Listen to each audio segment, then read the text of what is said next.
এই পূজা উদযাপন উপলক্ষে এখানে যে সমবেত হতে পেরেছি, এই জন্য আল্লাহ তাআলা শুকরিয়া আদায় করছি। তখন এই মর্যাদা যখন পঙ্কিলতায় ডুবে যায়, অন্যায় অত্যাচারে মিথ্যায় একটা সয়লাভ হয়ে যায়, তখনই তো কি প্রতি বছরই কি দুর্গার আগমন নাকি?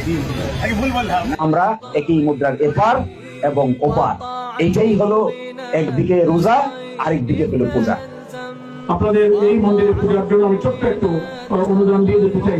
আমরা ইবাদত করি, আপনারা পূজা করেন। এটা শুধুমাত্র একটা ভাষার পার্থক্য, কিন্তু কাজ সকলেরই এক।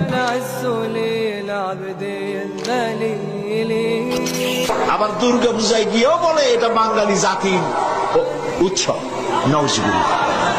চাকরি রাখার জন্য মানুষ এইভাবে নিজের ইমান নষ্ট করে। আরে বাবা, দুর্গা পূজা হিন্দুর উৎসব। আমি 1,00,000 বার 1 কোটি বার বলবো, দুর্গা পূজার সাথে এই দেশের মুসলমানদের কোন সম্পর্ক নয়। এটা মুসলমানদের অনুষ্ঠান নয়।